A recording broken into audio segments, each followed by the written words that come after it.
Vendi os meus fundos imobiliários para comprar Bitcoin, ou ainda, vendi os meus fundos imobiliários para ficar com Bitcoin e renda fixa, ou ainda, olha, eu vou vender meus fundos imobiliários para aplicar em ações no exterior. Olha, eu recebo dezenas de comentários como esse toda semana, por isso a gente decidiu gravar esse vídeo reagindo a essas informações para te ajudar a tomar boas decisões para a tua carteira. Então a gente vai te ajudar a responder perguntas como: poxa, será que vale realmente a pena trocar seus fundos imobiliários nesse momento por Bitcoin, por ações exterior, por renda fixa? Ou quais são as vantagens de investir ou manter seu investimento em fundos imobiliários nesse momento? Também quais são as desvantagens de fazer isso? E principalmente, o que nós aqui do Clube do Valor estamos fazendo? A gente está vendendo tudo, está mantendo, está comprando mais? Enfim, tudo isso a gente vai te responder nesse vídeo. Quem vai guiar isso aqui é o meu sócio, Felipe Almeida.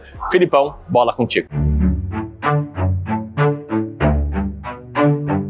Vamos lá, a primeira coisa que eu preciso te dizer é que o que motivou a gente a gravar esse vídeo aqui foi um vídeo da Ela Investe. A Bruna Gomes recebeu essa pergunta aqui que tá aparecendo aí na tua tela e fez um vídeo bem bacana respondendo ao comentário. E aí eu resolvi trazer a discussão aqui pro canal, que a gente também tem algumas opiniões controversas sobre isso. Então vamos lá começar com as afirmações, abre aspas. Vou vender fundos imobiliários para comprar Bitcoin, para alocar na renda fixa, para comprar ações no exterior, fecha aspas. Qual é o problema inicial dessa afirmação? E fazendo um parêntese muito grande nisso aqui, eu não acho que tenha problema nenhum comprar qualquer um desses tipos de ativos, desde que eles façam sentido na tua alocação estratégica, que é o que a gente vai falar aqui. Além disso, quem participa do mercado financeiro e acaba acompanhando gráficos como esse aqui, ó, que compara justamente o Bitcoin, que veio de uma disparada no último ano na linha verde, com a performance da bolsa americana, que fica ali no meio, e os fundos imobiliários em vermelho ali embaixo, é natural que qualquer ser humano vai cair num viés de dizer: poxa, mas eu poderia ter ganhado cada vez mais dinheiro lá no Bitcoin, então esse é um bom ativo para eu dar uma olhada agora. Só que tem um problema nisso aqui. Essa conclusão é de um viés curto prazista. E mais que isso, é uma decisão que segue o famoso efeito manada. E aí, pra gente conseguir analisar essas comparações de uma forma mais justa, a gente precisa alongar um pouco o período de tempo. E nisso eu não tô falando de colocar mais um mês ou 6 meses, eu tô falando de colocar décadas aqui. E aí a gente vai fazer essa comparação com fundos imobiliários e ações internacionais. No contexto do Bitcoin, como a gente tem um histórico muito mais curto, não seria muito justo a gente comparar esses ativos todos. Ainda assim, pra gente dar uma olhada nos números, o Bitcoin nos últimos 10 anos teve uma rentabilidade de 58% acima da inflação ao ano, só que, obviamente, trazendo todos os riscos que a gente já conhece ali. A volatilidade é altíssima, chegando a ter momentos de queda de 75%. Então, a cada 100 mil reais investidos que você tinha, esses 100 mil viraram 25 ali no momento de pior queda. E é justamente por causa dessa volatilidade muito alta que torna muito difícil a gente dizer que esse resultado é consistente e sustentável para o futuro. E por último, não existe um histórico comprovado suficiente para a gente entender como é que esse ativo se comportaria no longuíssimo prazo, coisa de 20 anos ou mais. E aí, preste atenção comigo aqui, vamos para as outras classes de ativos. Num prazo um pouco mais longo, em 20 anos, quando a gente olha para uma carteira hipotética alocada 100% em ações internacionais, ora, contando que você teria uma boa estratégia de investimentos, a rentabilidade teria sido de pouco mais de 9% ao ano acima da inflação, o que também é um baita resultado. Tudo isso com a maior queda nesse período de 42%, ou seja, quem tinha 100 mil reais investidos ali nesse período chegou a ver os 100 mil valerem cerca de 58 mil reais. Ou seja, pensamentos como o do José aqui, que comentou, por exemplo, vou vender meus fundos imobiliários e aplicar em ações do exterior, precisariam levar em consideração essa pior queda e entender se você está disposto a poder ver o seu capital cair ali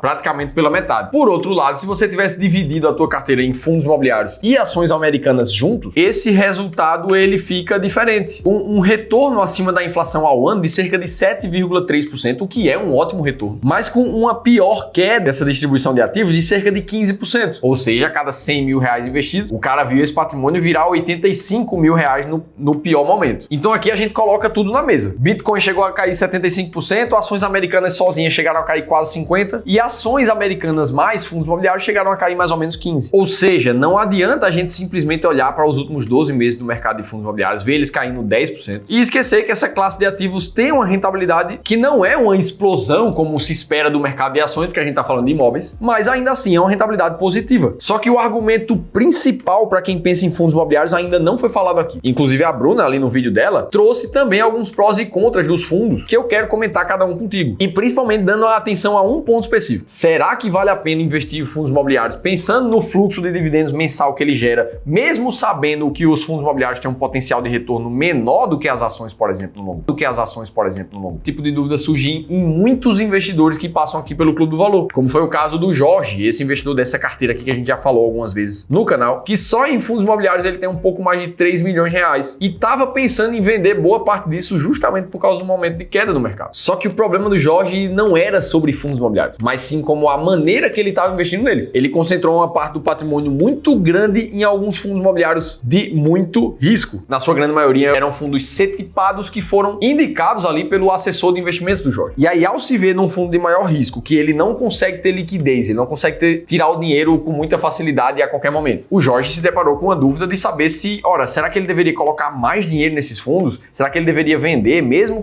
pagando deságio por isso? Ou será que o Jorge deveria rediversificar a carteira inteira e comprar outros fundos? E mais ainda, será que não é hora de comprar renda fixa, já que a taxa de juros está muito mais alta? E esse tipo de dúvida é totalmente compreensível, afinal de contas, o Jorge era um empreendedor do setor de tecnologia que vendeu sua empresa e continuou atuando nesse mercado. Ou seja, ele não tinha tempo nem conhecimento suficiente para acompanhar o mercado financeiro de perto e tomar suas próprias decisões com segurança. O que ele precisava era de um plano completo com um direcionamento estratégico de como é que ele pode investir melhor. Foi isso que a gente fez ao montar um plano de ação com o Jorge, no que a gente chama de sessão de consultoria gratuita aqui conosco no Clube do Valor. Um espaço onde a gente dedica 1 hora de um dos nossos especialistas para analisar a carteira individualmente dos investidores que passam por aqui. E aí vai dar para entender dentro do seu contexto como é que você pode investir cada vez melhor. O mais legal é que assim como o Jorge passou por uma sessão como essa, você também pode. É só fazer a leitura desse QR Code que vai aparecer aqui na tela ou clicar no primeiro link da descrição do vídeo para se inscrever para uma sessão de consultoria gratuita conosco. Mas beleza, então vamos lá. Quais são os benefícios e desvantagens dos fundos imobiliários? E dentro dessa lógica a gente tem 4 pontos. Fundos imobiliários são ótimos para diversificar no setor de imóveis. Eles têm um fluxo mensal e constante de dividendos. Eles não têm um grande potencial de valorização e eles são prejudicados pela alta da Selic. Sobre diversificação, a gente já te mostrou com dados aqui que quando você mistura uma classe de ativos no Brasil como fundos imobiliários com ativos americanos, por exemplo, o resultado é um retorno muito bom com um risco muito menor. Além de, obviamente, ser uma maneira de você comprar um imóvel indiretamente sem precisar comprar um imóvel físico de fato. Os próximos pontos é que os fundos imobiliários eles têm um fluxo mensal de dividendos, apesar de não ter grande potencial de valorização. E aí aqui, ao confrontar essas duas coisas, eu preciso te lembrar de um conceito importante do mercado financeiro, que é o de total return, ou seja, retorno total de um ativo. Todas as vezes que você for falar de um fundo imobiliário, você precisa falar da valorização da cotação e do fluxo de pagamento de dividendos ao mesmo tempo. Vou te dar um exemplo aqui para ficar cada vez mais claro. Se você bota ali no Google o código do CANIP11, um dos maiores fundos aqui do Brasil, você vai ver uma desvalorização de 10% nos últimos 12 meses. Só que quando o dividendo entra nessa conta, a gente vê, na verdade, uma queda de aproximadamente 3%. Ou seja, as coisas ficam mais brandas quando você mistura tudo. E para que a classe de fundos imobiliários realmente traga um retorno positivo no longo prazo, você precisa esperar o acúmulo de dividendos acontecer ao longo do tempo. O CANIP11, por exemplo, nesses últimos 12 meses, pagou